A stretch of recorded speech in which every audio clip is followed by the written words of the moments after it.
Next is from Joe I.M. and subject to Sting versus Jeff Hardy, Victory Road, 2011. Peace and blessings, guys. Thanks for all the laughs and stories. Wish good health to you and your loved ones. A little over 10 years ago, during TNA's Victory Road, the main event of Sting versus Jeff Hardy is mired in controversy when Jeff was shown to be heavily intoxicated, could barely walk, let alone wrestle in the main event of a paper. The match lasted all of about 90 seconds, with Sting having to hold Jeff down for the pinfall after he tried kicking out. The incident soured me off the company for a long time, and I'm certain that I'm not alone with that thought process.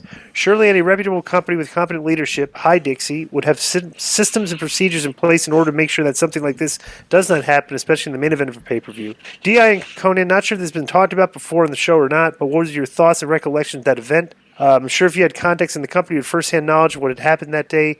No doubt that there have been many instances.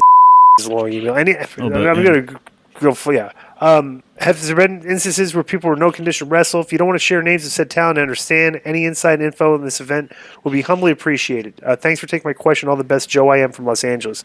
Number one, Joe, just go to Eric Bischoff as an excellent recap of this because he was the one that was actually involved in the ring and going out to the ring and telling. So I was not there. And basically, I would just suggest that Eric's version is what you should listen to. Or Bruce.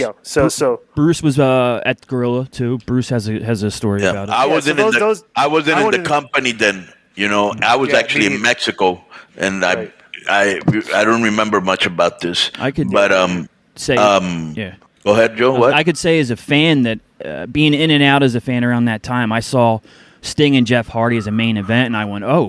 Wow, like I kind of want to see this match. It's almost like a dream match. Right. I didn't wind up ordering it, but I remember thinking, like, I'm so glad I didn't. And if I did, it would have turned me off from Impact for a little bit. And you can imagine being in our business, and as much as we used to party, of course, there are guys that have come to the show in no condition to work, and we didn't let them work because we weren't going to, there were some guys that you were like, well, maybe we could, if it was a 6-man, we could, do something when he got hurt and he went to the back or something. But usually if a guy was in no condition to go out there, we wouldn't let him go out there.